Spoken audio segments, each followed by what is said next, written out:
The Buddha taught that understanding is more important than believing, and that enlightenment doesn't come in the form of grace from a divine power, but as a result of man's own efforts to understand the teaching.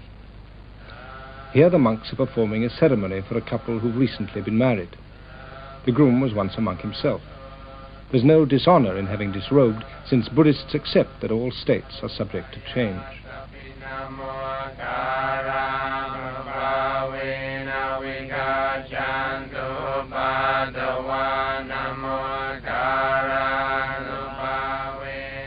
Buddhist ceremonies aren't considered as sacred, merely as a means of focusing the mind, and they don't always have to be conducted with solemnity.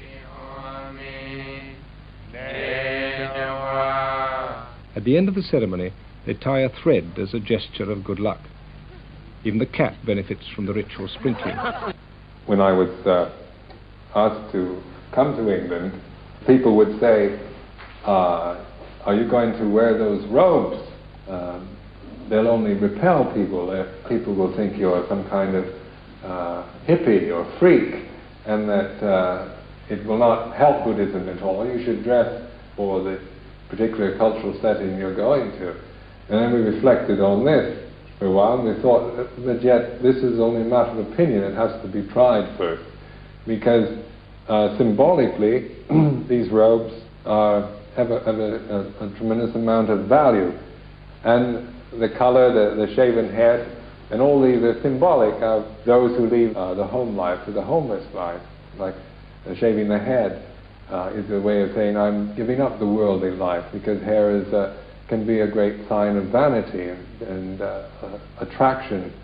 But we're not here to criticize or to fault find with the society, but to show by our own example a way that is possible to live in this society without being caught in the foolishness of it. The main problem when one religion tries to understand another is the lack of a common vocabulary. This is what the local clergymen hoped to find. They showed the monks around a former Christian priory, which seemed a suitable setting for a metaphysical discussion. What I'm worried about is that we don't seem to have a word which we can both use to describe what we're seeking. If I'm seeking ultimate truth, and if the abbot and Buddhist monks are seeking the ultimate truth, and if we accept that the ultimate truth cannot alter or be anything different, then there must be some way in which we can communicate with each other. The world will separate us, right? He's a Buddhist, I'm a Christian. But intrinsically, basically, in what I'm doing, I feel that there is as much between you and me as there is between any other worshipping and sincere and devout Christian. So that I can see it. Local clergymen like the Reverend Christopher Boxley feel they personally can find a meeting point. But for the Church of England as a whole, does the presence of Buddhism in any way pose a threat? It's early days yet to see how Sussex will take to Buddhism.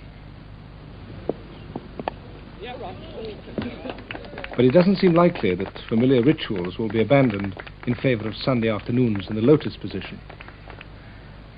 By comparison with the active pursuits of rural Sussex, Buddhist meditation might seem a rather passive and therefore unrewarding pastime.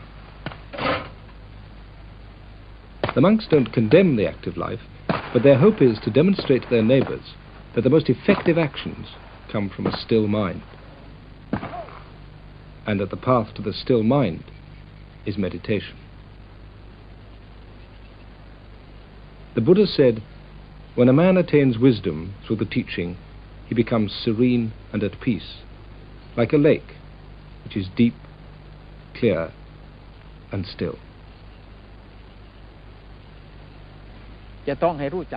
All this can never be fully understood if all we do is talk about it.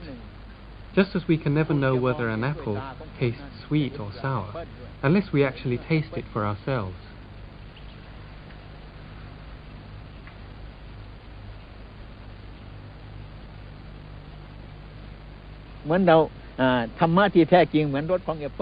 The ultimate truth is like the flavor of an apple, which you can't see with the eye or hear with the ear.